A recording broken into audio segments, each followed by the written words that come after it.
Hello friends, welcome to update with English. Update with English में आप सभी का बहुत बहुत स्वागत है। आज मैं फिर आपके सामने एक और स्टोरी के साथ हूँ जिसका टाइटल है the boatman teaches a lesson. मतलब बोटमैन ने जो है लेसन सिखाया। ठीक है, टीचर्स मतलब सिखाया।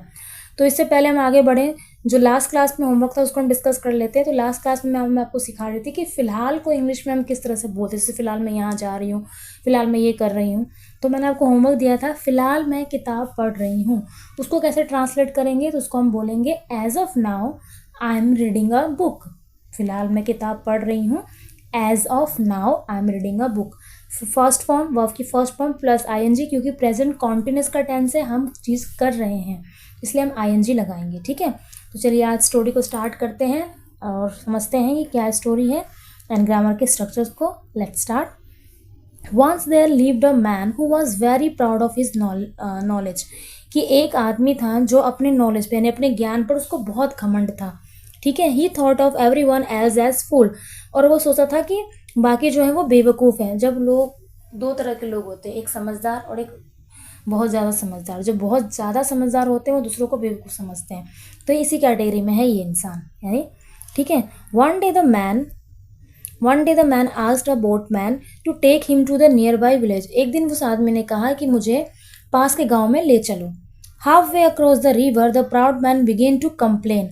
और जैसे ही वो आधे रास्ते पे थे तो वो जो आदमी था जिसको बहुत घमंड था अपने पर, उसने कंप्लेन करना स्टार्ट कर दिया। Boatman, you don't even know how to row the boat properly. कि तुम्हें नहीं पता कि बोट कैसे चलाते हैं। The boat is rocking and I am feeling very uncomfortable. कि जो बोट है वो रॉक कर रहा है और मैं बहुत अनकंफर्टेबल फील कर रहा हूँ। I will not pay you for this ride. मैं इसके लिए तुम्हें कुछ भी पे नहीं करूँगा। The angry boatman row to deeper waters and rocked the boat until the proud. अब देखिए ये थोड़ा सा ना मिसप्रिंट है, तो मैं आपको बता देती हूँ यहाँ पर क्या लिखा है। अंटिल, यहाँ पे लिखा until the proud man fail into the river. कि तो फिर बोटमैन को गुस्सा आया, उसने फिर क्या किया, उसने बोट को हिलाना शुरू कर दिया जब तक कि वो आदमी गिरा नहीं, जैसे कि आपको पिक्चर में शो हो रहा है। ठीक है, आगे पढ़ते हैं हम। एंड बिगेन टू ड्रॉन, और वो डूबना उसने स्टार्ट कर दिया। ड्रॉन यानी डूबना। ठीक है, ही प्लेडेड फॉर हेल्प। यहाँ पर थोड़ा मिसप्रिंट है, यहाँ पर ही लिखा है बस, और प्लेडेड फॉर हेल्प यहाँ है। प्लेडेड मतलब कि उसने मतलब भीख मांगे कि मुझे बचा लो। ठीक है, you think you are the wisest of all. उसने कहा, बोटमैन ने, कि तुम सोचते हो कि तुम सबसे ज़्यादा समझदार हो, सब में समझदार हो। कहने का ये मतलब था wisest of all. How come you don't know how to swim. कि फिर तुम्हें कैसे नहीं पता कि तैरते कैसे, जब तुम इतने समझदार हो कि तुम्हें तैरना भी तो आना चाहिए। How come you don't know how to swim, तो तुम्हें एक बात कैसे नहीं पता कि कैसे तैरते हैं। किसने कहा ये कहा है बोटमैन ने। ठीक है, बोटमैन ने कहा। The man realize his mistake. फिर उस आदमी को जिसको बहुत घमंड था अपने ऊपर। देखिए फ्रेंड, मैं थोड़ा माफ़ी चाहती हूँ, ये जो कुछ वर्ड है ना ये थोड़ा मिसप्रिंट है, बट मैं आपको समझा रही हूँ यहाँ पर क्या है।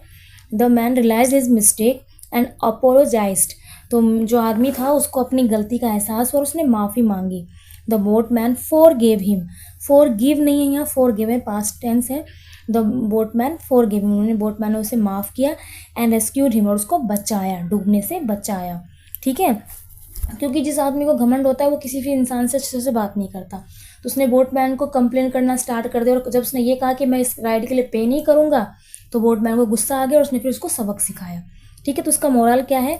One should not think of others as inferior. मतलब किसी को भी दूसरे को नीचा नहीं समझना चाहिए। इन्फेरियर का मतलब होता है नीचा, जो कि वो आदमी जो है समझ रहा था। वो समझ रहा था कि सारे लोग हैं बेवकूफ़ है, सिर्फ मैं बहुत इंटेलिजेंट हूँ। ठीक है, तो this is the story. Coming to vocabulary. और वोकैबुलरी में हम आते हैं क्या क्या है। रेस्क्यूड मतलब होता है बचाना। अपोलोजाइज मतलब होता है माफ़ी। ठीक है, रियलाइज मतलब एहसास होना। वाइजेस्ट यानी समझदार, सबसे ज़्यादा समझदार। ये डिग्री होती है, कंपैरेटिव, सुपरलेटिव, पॉजिटिव डिग्री। ठीक है ना, इस तरह से आगे बढ़ते हैं। और ये जो है सुपरलेटिव डिग्री, क्योंकि सभी में सबसे ज़्यादा समझदार की बात हो रही है। ठीक है, सुपरलेटिव मतलब सबसे ज़्यादा ऊपर। मुझे उसकी एग्जैक्ट हिंदी याद नहीं आ रही है। जैसे विशेषण होते हैं ना, उसके 3 प्रकार होते हैं, ऐसे इंग्लिश में है एडजेक्टिव के, पॉजिटिव, कंपैरेटिव एंड सुपरलेटिव। तो ये सुपरलेटिव में है, क्योंकि फर्स्ट फॉर्म पॉजिटिव है वाइज, सेकंड है कंपैरेटिव में वाइजर, एंड थर्ड है वाइजेस्ट। ठीक है, आगे बढ़ते हैं। प्राउड मतलब आपको पता ही है, गर्व करना। अनकंफर्टेबल मतलब आराम नहीं, अब एग्जैक्ट हिंदी नहीं मुझे याद आ रही, अनकंफर्टेबल मतलब कि कंफर्टेबल फील नहीं हो रहा, आरामदायक फील नहीं हो रहा उसे, ठीक है। फीलिंग वेरी प्रॉपरली आपको पता ही है आगे, तो और कोई वो कैब इतना टफ नहीं है। सो दीज आर वो कैब। तो ये स्टोरी थी, आई होप आपको स्टोरी अच्छी लगी हो। एंड अगर स्टोरी अच्छी लगी हो तो प्लीज़ उसे शेयर कीजिएगा। चैनल पे फर्स्ट टाइम विजिट कर रहे हैं तो अपडेट विद इंग्लिश को जरूर सब्सक्राइब कर लीजिएगा। मिलते हैं नेक्स्ट वीडियो में एक और स्टोरी के साथ। Till then take care, bye bye.